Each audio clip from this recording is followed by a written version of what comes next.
Sir अभी तक तो एसआईआर को लेकर कई अलग अलग तरीके की आपत्तियां थी विपक्ष की, लेकिन अब ये जो कांग्रेस जाति वाला एंगल ले आई है कि जाति देखकर वोट काटा जाएगा, इसका आधार क्या है सर? ये आरोप कैसे और क्यों लगा रहे हैं?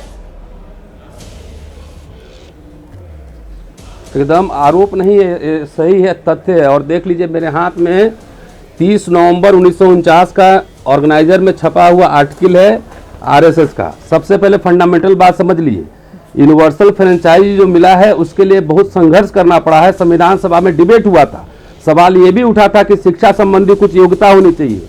डॉक्टर अंबेडकर ने इसका विरोध किया था कि एक आम आदमी में सूझबूझ होती है कि वो वोट अपने इशूज को समझ सकता है और अपने तरीके से वोट कर सकता है।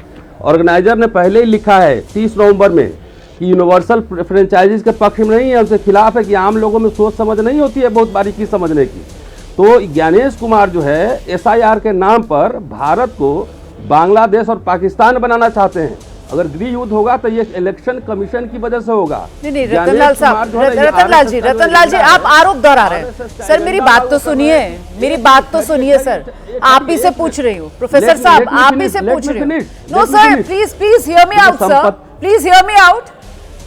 आप 1949 का यहाँ पर जिक्र कर रहे हैं, आप अपने आरोप दोहरा रहे हैं। मैं सर 2025 पे हूँ और 2025 में मैं आपसे ये पूछ रही हूँ कि जो आप आरोप लगा रहे हैं उसका आधार क्या है? भाई आज की तारीख में आपके जो आरोप हैं उनका आधार बता दीजिए, मैं चर्चा आगे बढ़ा लूंगी, आपकी आपत्तियों पर जवाब ले लूंगी, बात खत्म। आइए देखिए पत्रकार लोग जो है ना वो 2 मिनट्स मैगी वाला सवाल पूछता है। 2 मिनट्स मैगी वाला, जब तक इतिहास नहीं समझेंगे ना तब तक नहीं समझ पाएंगे। आरएसएस इस संविधान को मानता ही नहीं था कभी।